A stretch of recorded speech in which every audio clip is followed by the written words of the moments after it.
വളരെ ഈസിയായി coconut pudding എങ്ങനെയാണ് തയ്യാറാക്കുന്നതെന്ന് നോക്കാം. ഇതിനായി ആദ്യം വേണ്ടത് തേങ്ങയാണ്. ഒരു അരമുറി തേങ്ങ ചിരകിയെടുക്കുക നന്നായിട്ട്. അതിനുശേഷം ഇതിൽ നിന്നും ഒന്നാം പാൽ മാത്രം നമ്മൾ നന്നായി പിഴിഞ്ഞെടുക്കുക. രണ്ടാം പാലിൻ്റെ ആവശ്യം നമുക്കില്ല, ഒന്നാം പാൽ മാത്രം യൂസ് ചെയ്യുക. പിന്നീട് ഞാൻ 2 ടീസ്പൂൺ കോൺഫ്ലോർ ആഡ് ചെയ്യുന്നുണ്ട്. കൂട്ടത്തിൽ തന്നെ ആവശ്യത്തിനുള്ള പഞ്ചസാരയും നന്നായി ആഡ് ചെയ്തിട്ട് നന്നായി കട്ടകളൊന്നുമില്ലാതെ മിക്സ് ചെയ്തെടുക്കുക. ഒരല്പം വാനില എസൻസ് കൂടി ആഡ് ചെയ്തിട്ട് ഞാൻ നേരെ സ്റ്റൗ ഓണാക്കി ഏകദേശം ഈ ഒരു സ്റ്റേജ് വരെ കണ്ടിന്യൂസ് ആയി ഇളക്കിക്കൊണ്ടിരിക്കുക. ഈ ഒരു സ്റ്റേജിൽ എത്തിക്കഴിഞ്ഞാൽ നമുക്ക് സ്റ്റൗ ഓഫ് ചെയ്യാവുന്നതാണ്.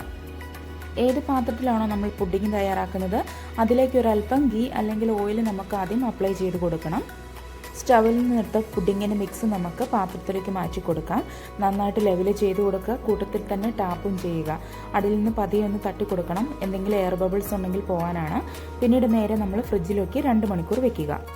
2 മണിക്കൂറിന് ശേഷം ഫ്രിഡ്ജിൽ നിന്ന് എടുത്തതാണ്. ഞാൻ അല്പം ബദാമൊക്കെ ഇട്ടിട്ടുണ്ട്. ഇത് തൊട്ട് നോക്കുമ്പോൾ തന്നെ നല്ല സോഫ്റ്റാണ്. നമുക്കിത് കഴിച്ചും കൂടെ നോക്കാം. മുറിച്ചെടുക്കാനൊക്കെ വളരെ ഈസിയാണ്.